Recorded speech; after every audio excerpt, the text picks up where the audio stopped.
begin shortly. Enjoy. Je luistert naar je hersenen op lucht. Het programma begint binnenkort. Geniet.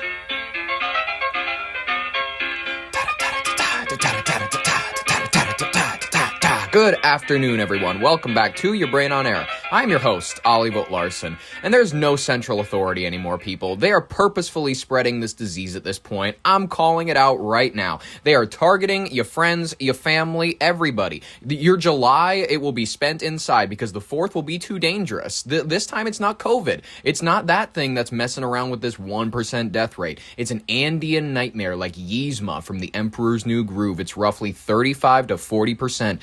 4 in 10 people, 2 in 5, roughly just under half, folks. An American has already tested positive. They said, fuck all you hoes. That's why we fucked yo bitch, you fat motherfucker, West Side. We're doing no quarantines for any of the passengers once they dock. First off, fuck your bitch and the clique you claim. CDC, when they ride, come equipped with game. They're literally sending everybody home. Had any plans, dumbass? Haha, not anymore. You are going to be taking vitamin C, disinfecting Tylenol before you let that shit slide down your throat and fix all your problems. Grab your Glocks when you see Fauci. Call the cops when you see Fauci. Who vaxxed us but you punks didn't finish? Now we're about to feel the wrath of a menace. Hanta's about to hit us up. If you've never heard of this little accident murderer, you need to know about her. She has her eyes set on you. I'm just going to tell you. We have messages straight from the CDC telling us, I'm their Caroline Levitt. Here is their message directly to you. Fuck you and fuck your fucking mama. We're going to kill all you motherfuckers. The real question is, fellow hominids, do we deserve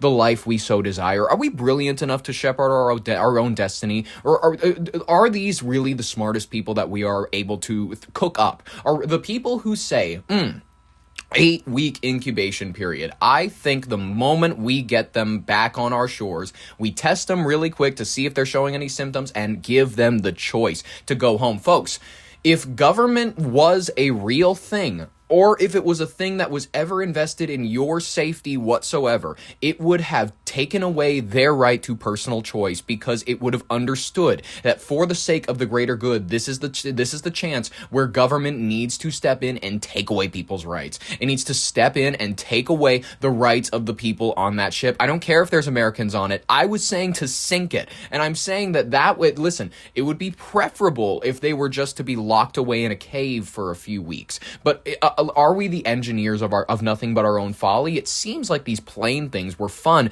back when the worst thing you had to worry about was when women would go missing to break world records and when you would leave your son at home to get harassed by Tommy DeVito and adult Kevin Arnold from the Wonder Years. Now it seems like it's all just good for impromptu Afghan skydiving, as we saw back in 2021, spreading our illnesses in this new age style. Speaking of which, sprechen Sie Deutsch. Let's mention this new statement from the Department of Health and Humanos Services. The CDC director's interview, everything. Let's get the basics on this new emerging troublesome time we're entering together. The Department of Health and Human Services released a statement on Sunday saying that one American has tested positive for Hantavirus as the plane with 18 MV Hondius passengers are headed to the U.S. How fun!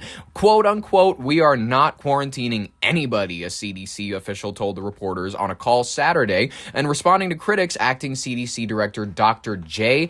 Bhattacharya, we're going to go with that, Bhattacharya, something like that. We'll get it pronounced for us eventually. He tells CNN's Jake Tapper that the CDC's response to the Hantavirus has followed establishment protocols and has been nothing but glowing. So if you've had any critiques thus far, shut the fuck up. Let's begin. The Department of Health and Human Services confirmed late Sunday that one American passenger from the MV Hondius cruise ship has tested positive for the Hantavirus. This individual, who reportedly was asymptomatic, is currently being airlifted to the United States alongside 17 other Americans. This flight is headed for Offutt, I believe, Offutt Air Force Base in Nebraska. Fuck, right, yeah, why not introduce this to the Midwest, where the positive passenger will be admitted admitted to the specialized National Biocontainment Unit in Omaha for intensive monitoring. By the way, why do we have all this shit? Like we monitor all of our biggest diseases right in the middle of like one of our major cities. In Nebraska, do you realize how much farmland you could have this in an underground lab in a farm somewhere, so that if maybe somebody drops a vial and gets sick, they don't have to commute all the way back to maybe their suburb, all the way from the center of town, getting tons of people sick. Why not have them go all the way out of a civilization in order to get to work every single day? That way, it would just be great for containment. I feel like I'm not that smart, and I can figure out much better containment procedures for this disease than our own government can. That is, if they want it contained. A second passenger on the flight has also been isolated after showing mild flu-like symptoms during the evacuation from the Canary Islands. Oh, they're just shipping this whole ship over to us in order to get us all sick. Why else would they be doing it at this point? Despite the positive test in the presence of symptoms, acting CDC Director Dr. J. Bhattacharya is pushing back against any calls for mandatory national quarantine. In a tense interview with CNN's Jake Tapper on Sunday, he insisted that the agency is following the established Hantavirus protocols. He urged the public not to panic. He emphasized that this is not a repeat of the COVID-19 pandemic, noting that while the Andes strain can spread between humans, it typically requires much closer, prolonged contact than the respiratory viruses like the coronavirus. Quote, "We don't want to treat it like COVID," he told Tapper, because the evidence doesn't warrant it. The CDC's current strategy focuses on voluntary assessment rather than forced isolation. Maybe not for the people that have been spending a ton of time around a confirmed patient. Maybe then we have a little bit less of a elective type of position for this. Passengers who were not in direct contact with the symptomatic individuals are being deemed low risk and may be allowed to return to their homes in the state, including Arizona, Georgia, all those other places we've mentioned, after a brief evaluation in Nebraska. This is a light touch approach, and it's drawn a lot of criticism from lawmakers. Some are arguing that the virus's long incubation period and the confirmed person-to-person transmission from the Andes strain, it needs to require more aggressive measures. Absolutely. This is not tough. We've had 6 years to prep for this. As of Monday morning, May 11th, the biocontainment team in Nebraska is standing by to receive the flight for the families of those on board and the communities they're returning to. The next few days are going to be a critical test for the government's gamble. CDC is maintaining that the recursive contact tracing for airline passengers who may have already sat near the travelers is unnecessary, since the virus is only believed to be contagious from once a person shows active symptoms. Then it's too late. What are we talking about? Okay, for now, the administration is betting that the targeted monitoring in Nebraska facility will be enough to keep the outbreak from reaching the American mainland, but you're shipping them on to the American mainland, you dumb pieces of shit. I don't understand. Maybe the newsman can make us all feel a little bit more comfy about this, because everybody else feels like they're just rewatching the same fucking movie. One American passenger evacuated from the Hantavirus hit cruise ship has tested positive for the virus, while officials say another is displaying mild symptoms. Thanks for staying up late with us. For Eyewitness News at 11, I'm Liz Nagy. And I'm Joey Rand. 3 people have already died after being infected with the Hantavirus aboard that luxury cruise liner. And as Eyewitness News reporter Tim Pulliam explains, that plane is now carrying the 17 American passengers less than an hour away now from touching down in the U.S. with a positive case on board. Well, that was 8 hours ago, so we're fucked. They're already here. Welcome home, guys. 17 Americans and 1 British national at the center of the Hantavirus surge head to the U.S. Health leaders confirm one of them has tested positive for the virus. You bastards, you should have thrown yourselves into the sea like brave Nordics. The Nordics who realized that they were like a burden to their society, and they were like, let's just cast ourselves off this big rock into this river. And then people will, they'll respect me actually more, because the elder realized that he was just a drain on the resources. He couldn't provide anything more than wisdom. He was at a certain point where maybe he was a drain on resources. He required more than he gave out. And then he eventually realized that the best thing that he could do, rather than continuing to put his community at risk, quite frankly, because, Nordic societies, this was a certain time, at a certain region where it's like farming wasn't great. You're losing a ton of trees because you don't realize that's going to be really important for cities. You know what I mean? But whatever. There are some beautifully designed cities that don't have trees as a main part of their, design. But whatever. Doesn't really matter. I'm trying to make the point that these people who realized they were threats to society made the sacrifice face for the rest of us. And listen, am I saying that I would be brave enough to do that if I was in their shoes? Absolutely not. But Emma, listen, you know what? I'm charging people to be better than me. Health and Human Services say the person doesn't have any symptoms, but the agency reports a second passenger is showing signs of sickness. According to HHS, both individuals have been separated from the other passengers during the flight to Nebraska, where they will be isolated from the remaining passengers, who will be monitored at a quarantine unit. 3 people have died from the virus, one of them a 70-year-old Dutch national. Authorities believe the first victims contracted the virus from rodents while visiting the southern tip of South America. Yes, we know that the first passengers, the first cases did travel to those regions. We just don't know which specific ones. Health experts say Hantavirus is difficult to transmit from person to person. The average person has... It's curious how it's been able to spread so quickly then. I know I sound like Tucker Carlson just asking questions, but what is that? That's curious. This Andes hantavirus has spread in limited amount from human to human. We do know about these clusters, but we have seen no evidence of anything but needing close contact for this to happen. This is not COVID. Health officials are watching at least 9 Americans across 6 states, Arizona, Virginia, Texas, Georgia, New Jersey, and here in California, for possible exposure to a person with the virus. None have shown symptoms, which can include fever, aches, or nausea. But there are growing questions on whether the CDC will properly manage the outbreak.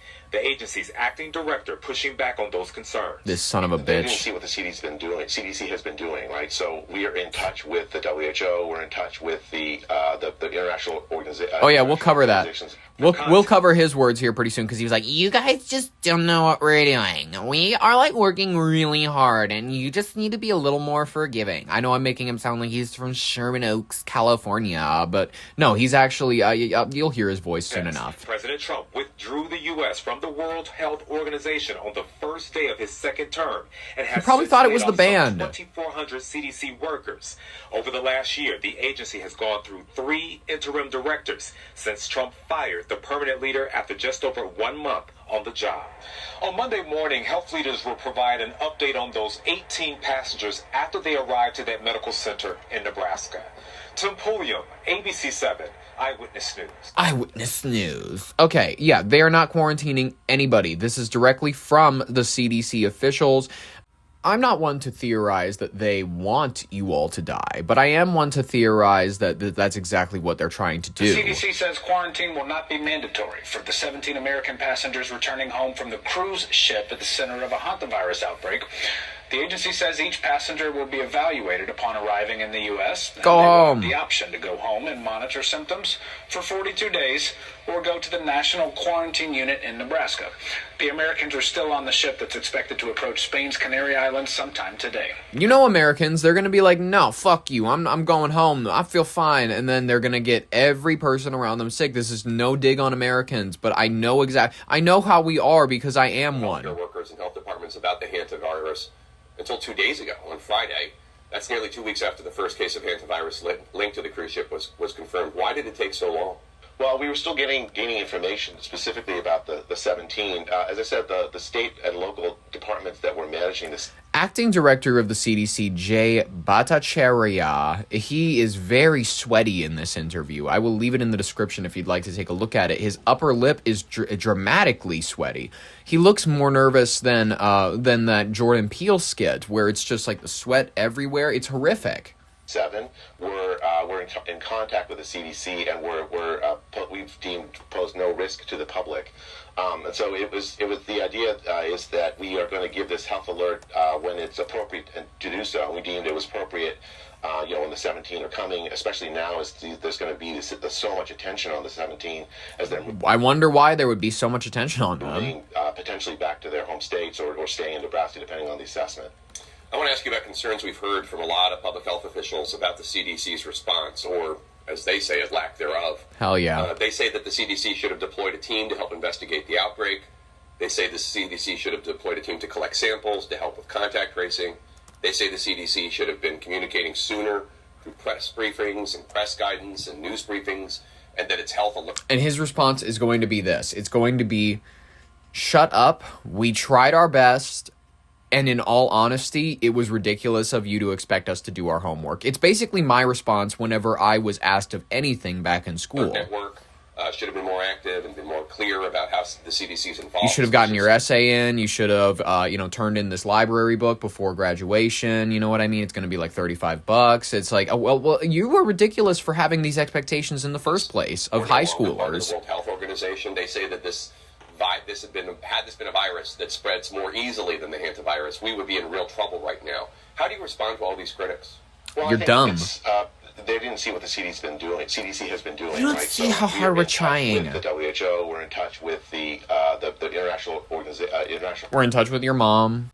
They've actually been in touch with your school teacher. They've been in touch with former employees. They're doing an evaluation more so on you than they are anybody coming off the cruise. We're in touch with the international health organizations, including the one in Spain, and we have been providing technical assistance to all of those organizations all the way through.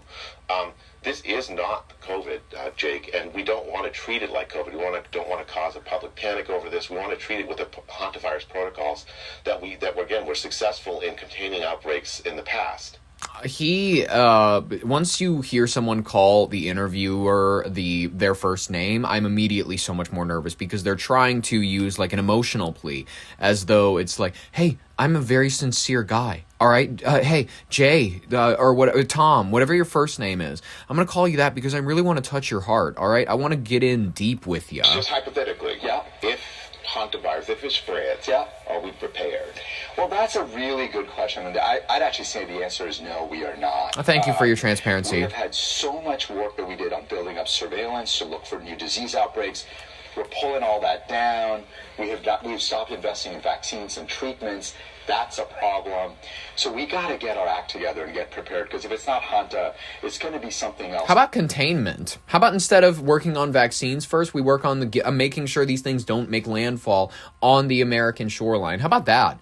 I think that would actually be a great idea. Besides, I think that we need to focus less on making Pfizer and Moderna a ton of money and blocking them from being able to be held accountable for the people that they hurt with potential vaccines. I feel like we should, instead of that being our focus, we should focus on making sure that this doesn't touch down in this area first things first. Why get a vaccine for something if you can prevent it from touching your country in the first place?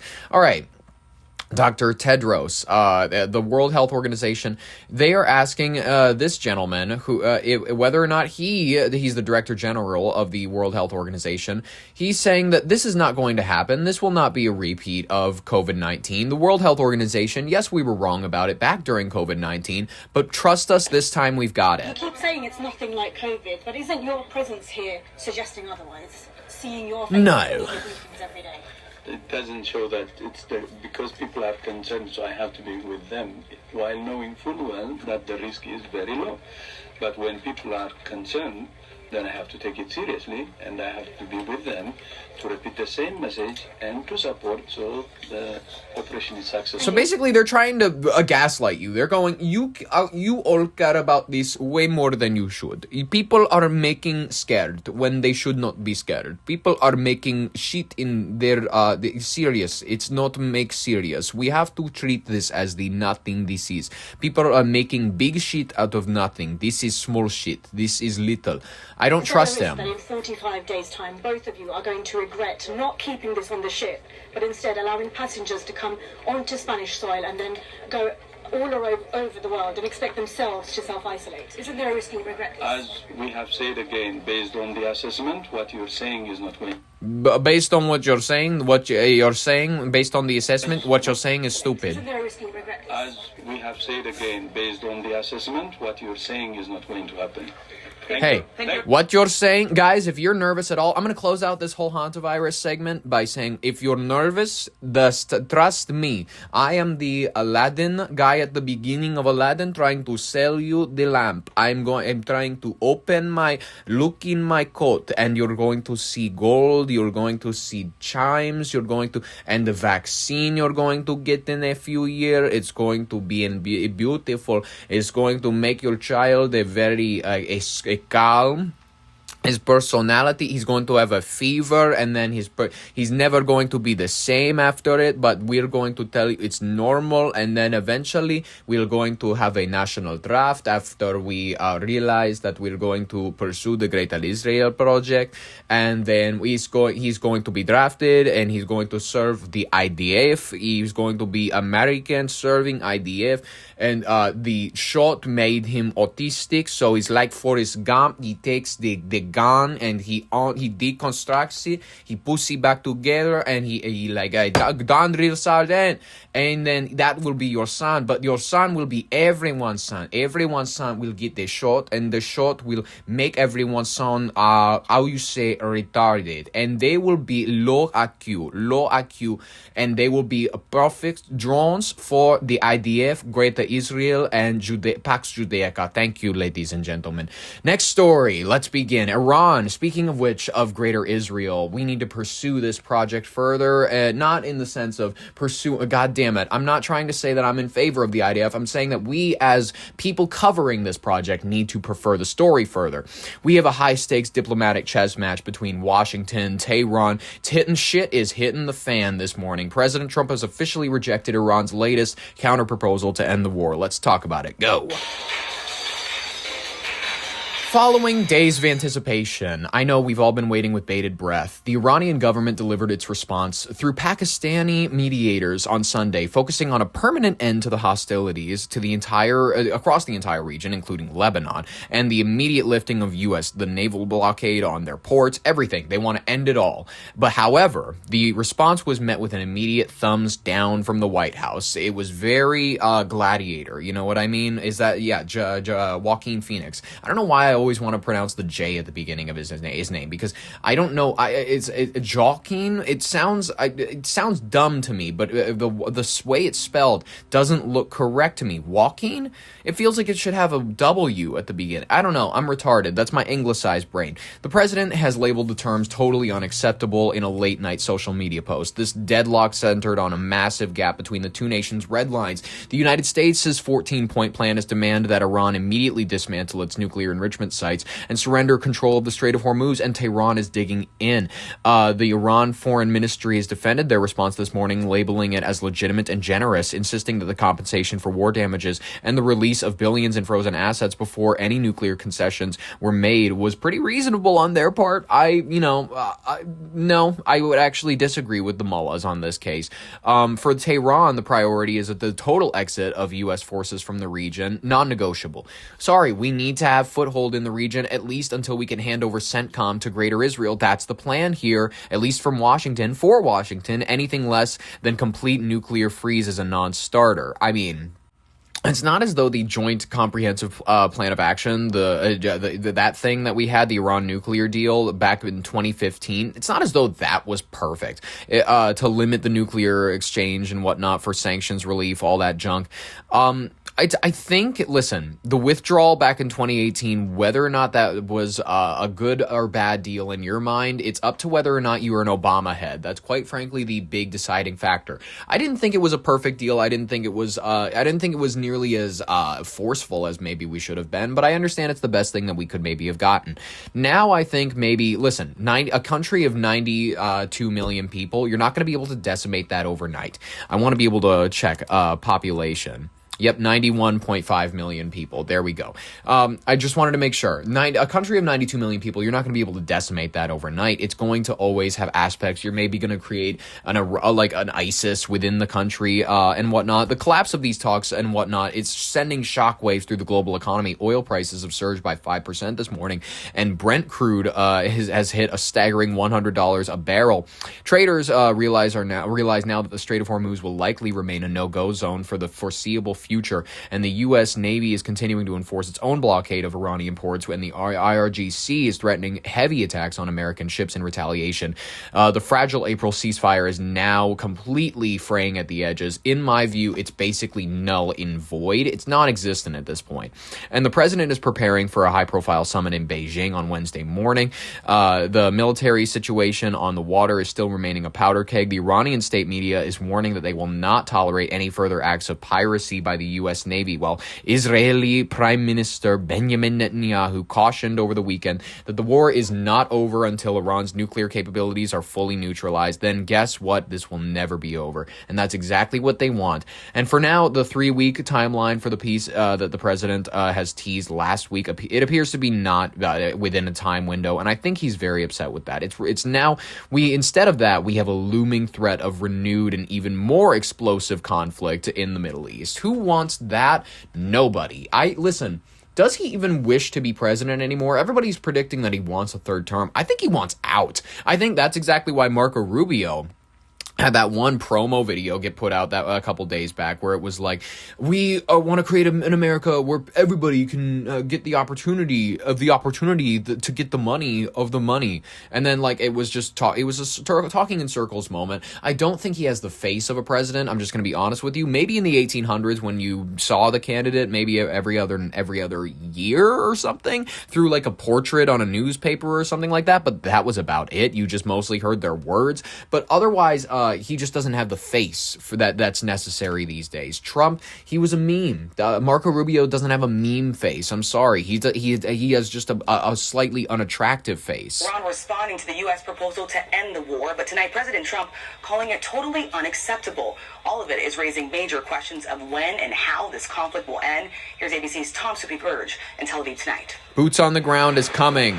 Tonight, with the Strait of Hormuz still blocked amid a fragile ceasefire, President Trump rejecting Iran's response to a U.S. interim proposal to end the war.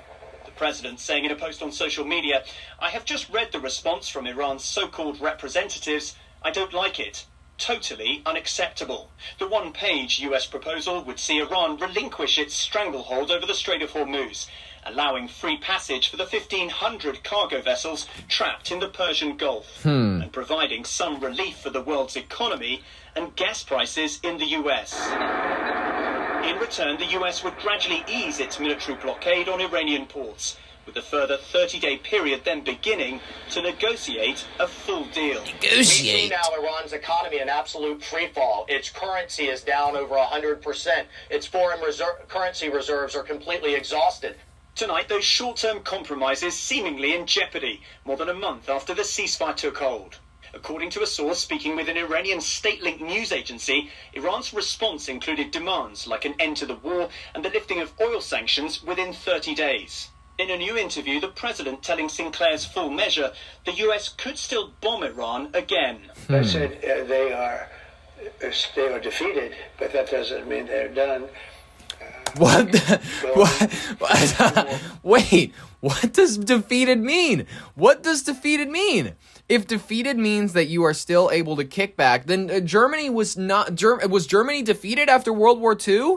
Were they still able to like maybe rise up an army? I guess. Okay, technically speaking, Napoleon did come back. He rose up an army again, but he came back exactly. To every single target. Americans feeling the cost of the war with rising prices at the gas pump.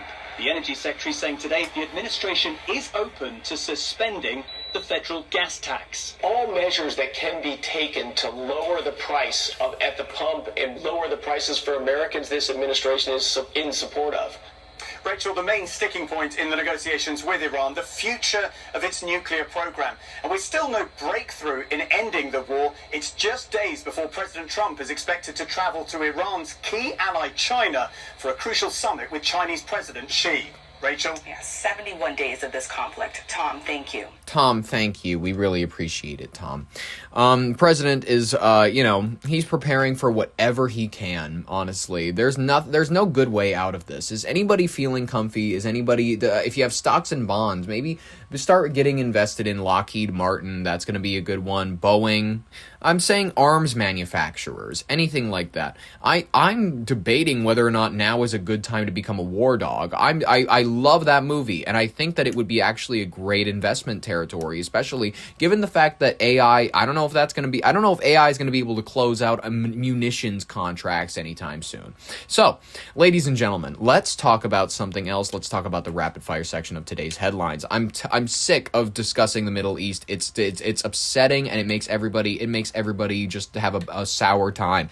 So, Instead, we're going to talk about a few other things that you need to know about in order to keep your media diet healthy. For example, we got news stories about 115 people being sickened with neurovirus. It's an outbreak on a cruise ship, according to the CDC. This is 23 hours ago. This is a completely different cruise ship. Who the fuck is going on a cruise ship now?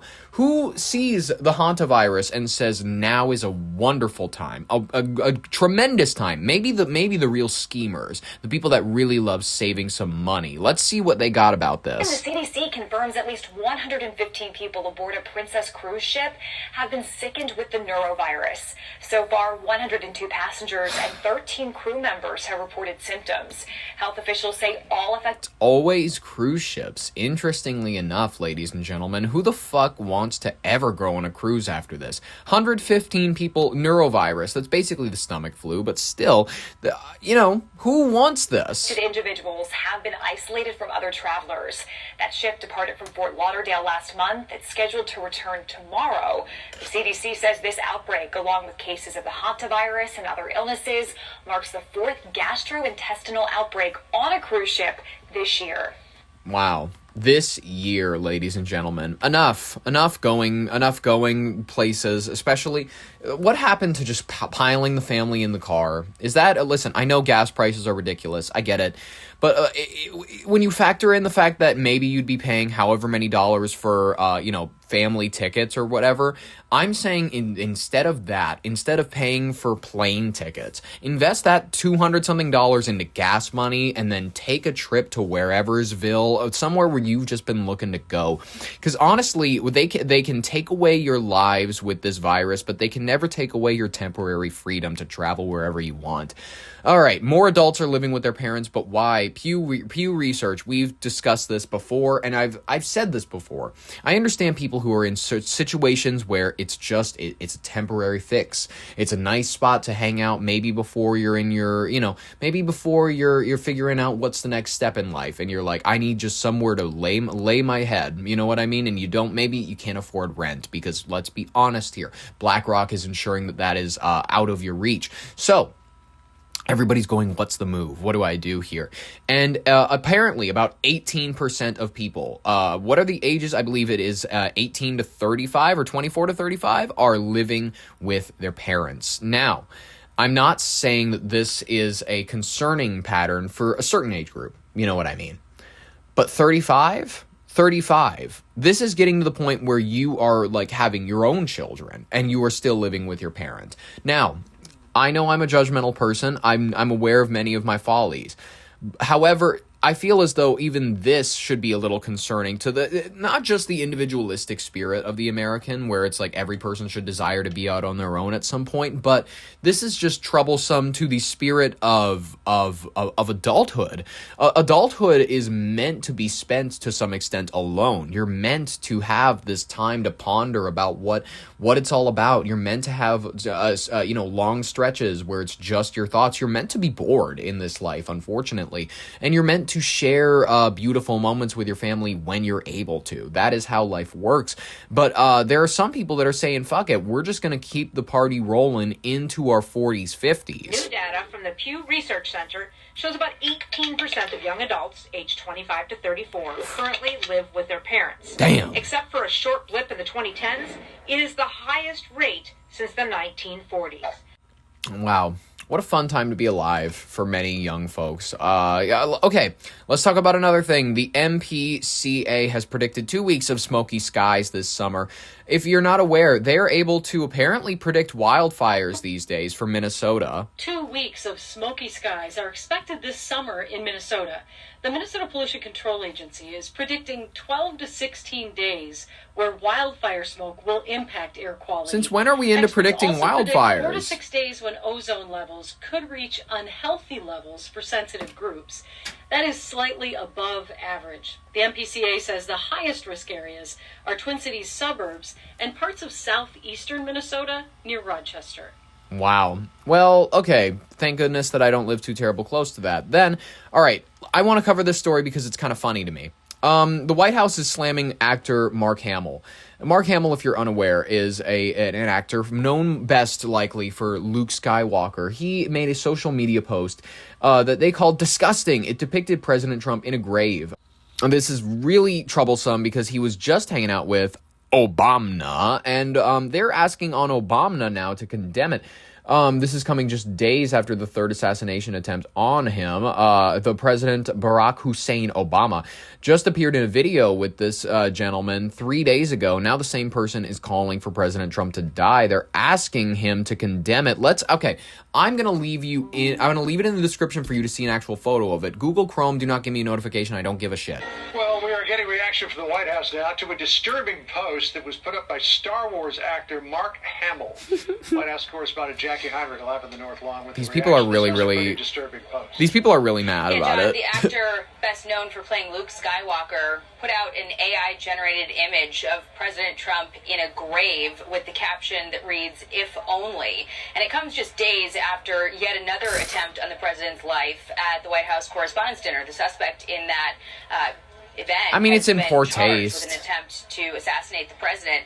Hamill writes in his post, he should live long enough to witness his inevitable devastating loss in the midterms, be held accountable for his unprecedented corruption, impeached, convicted, and humiliated for his countless crimes, long enough to realize he'll be disgraced in the history books forevermore.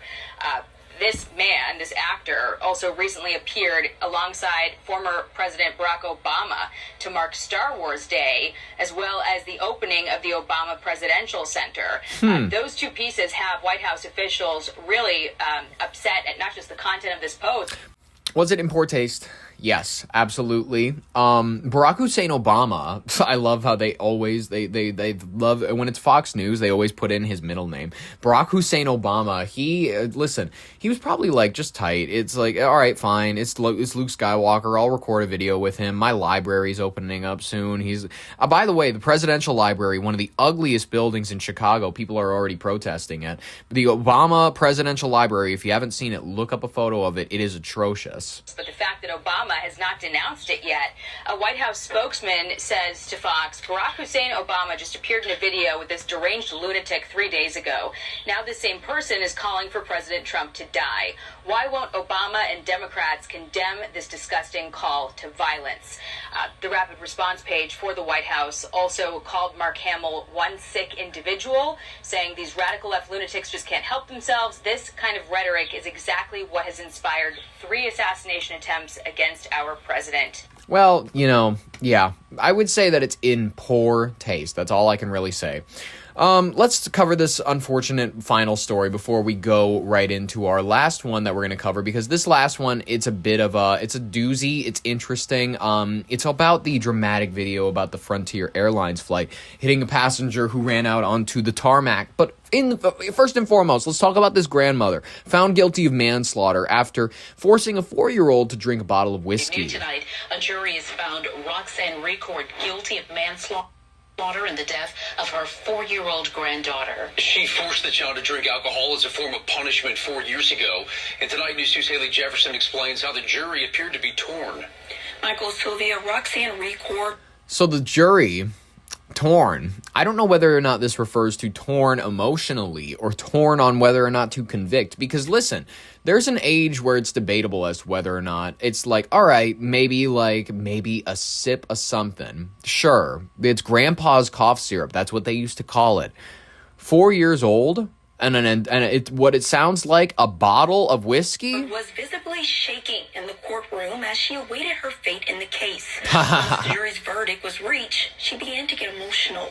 Good. Back on April 21st of 2022, police found 4-year-old China Record unresponsive at a home on Wallace Street in Baton Rouge. Of course, it's Baton Rouge. Record's grandmother, Roxanne, is accused of forcing her to drink a half a bottle of whiskey as a form of punishment. At the time, Roxanne and Record's mother, Khadijah, told detectives they were upset China took a sip out of the bottle that was left on the counter. In court, prosecutors say the alcohol was consumed 1 to 3 hours before Record's death. Her blood alcohol content level was 0.68. Following closing arguments, the jury deliberated for over 6 hours. How? Concern was that the case would hang up. that it would be a hung jury. That would have been really hard to try this case again because we had children witnesses, and it was just a difficult case to get together. The jury stopped several times with questions for the judge, asking for any evidence they can provide related to the case, and for the definitions of second-degree murder and manslaughter to be reread. They deliberated for a long time. They put a lot of thought, effort in. How about first-degree murder for having a child drink alcohol? Of course, it's Louisiana, so I would expect the people to be like, well, what if she, maybe didn't think it would kill it? I can understand them having a debate over that, but at a certain point, a person would go, you had your child drink alcohol as a form of punishment. The BAC is 0.68. You're lucky you're not getting the chair. We're just going to give you murder 1. Both of you, we're going to give you murder 1. I'm surprised. And by the way, it's because they're women. And if people refuse to acknowledge the fact that women get lighter sentences just because they are women, you're wrong. And you're gay and you're lame. And you refuse to acknowledge reality. Into it. It was a tough case, and I think they made a good decision. The defense called this situation a tragic accident, claiming Record was tall enough to reach the counter the alcohol was on. Khadijah Record remains in the parish prison tonight on first-degree murder and cruelty charges in connection to her daughter's death. She's scheduled to appear back in court next month. We wanted to try this case first, and that was next on the agenda. I love how they're like, we have to figure it out. So, split her up, split them up. We can't figure out if they killed her together. So, try her differently. The grandmother and the mother. We'll give them 2 separate, because honestly, what if the other didn't know nearly as much? Apparently, this is a troublesome case enough to where they really got to have a thinker about it. Ladies and gentlemen, I want to cover our final headline because I don't want to waste any more time. It's a beautiful Monday, and you got to get out there and enjoy it. So, let's cover the dramatic video about the Frontier Airlines flight hitting a trespasser on the runway.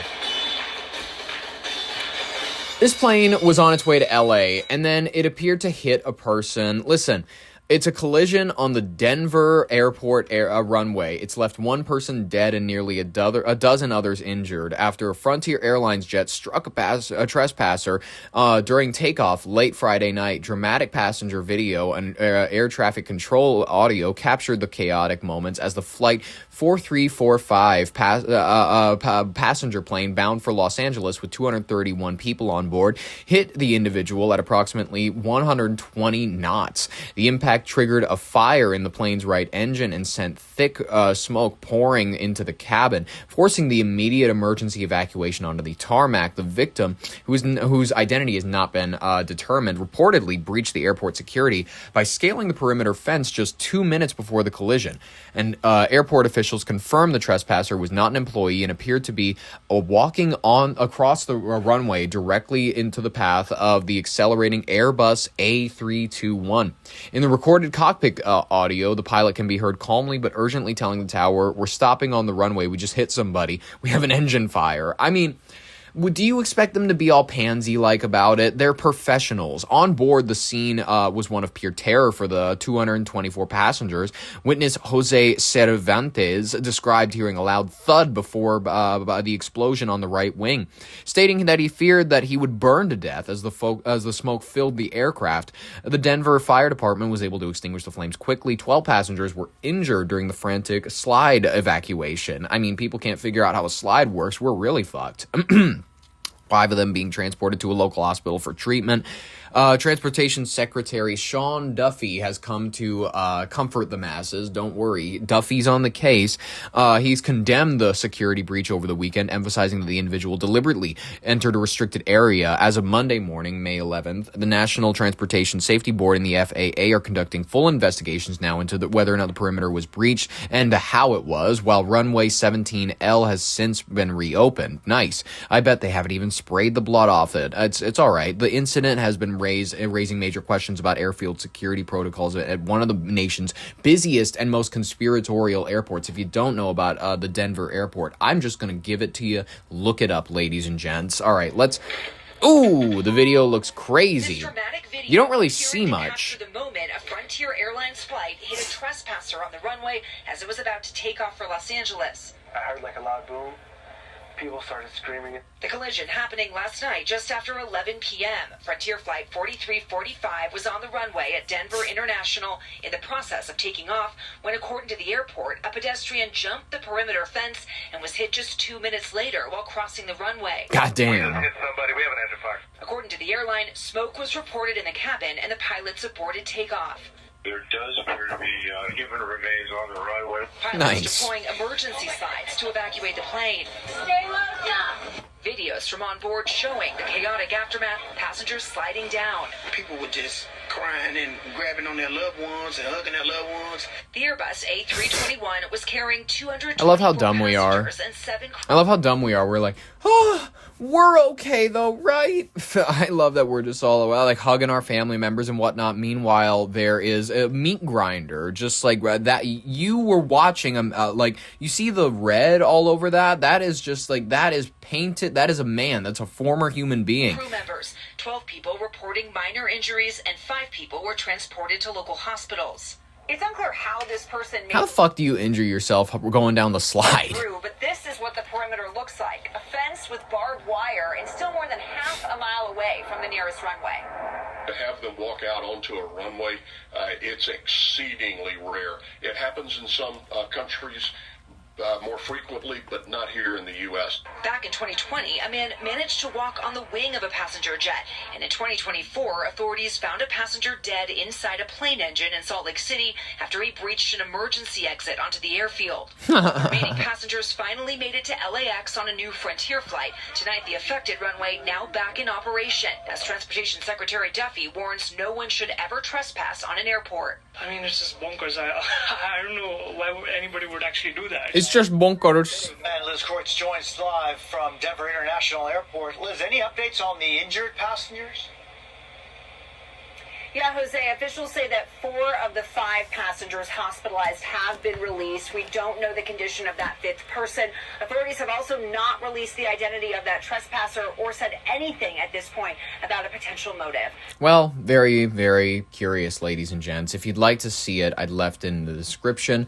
A wild set of stories we have on this Monday, but a fun one to cover with y'all, ladies and gentlemen. Thank you so very much for listening to today's episode. I had a wonderful time gathering these stories for you. Now we've left early. Now you can enjoy whatever it is this day has in store for you, and I will be back at it again for the rest of this week, Tuesday through Friday, to cover whatever news happens to drop. Hopefully nothing terrible. Hopefully nothing World War III worthy, but I don't know. My predictions may say otherwise. Ladies and gentlemen, I hope you had a wonderful time listening to these stories. I had a more wonderful time probably gathering them for you. Straight up, it's just great sifting through all this stuff. I get to stare at Marco Rubio so much. Ladies and gents, I can't wait to see you tomorrow. If you'd like to be there for that broadcast, subscribe if you want more, like if you liked it. I have been Ollie Vogt Larson with your Brain on Air. Thank you so very much for listening, and bye-bye.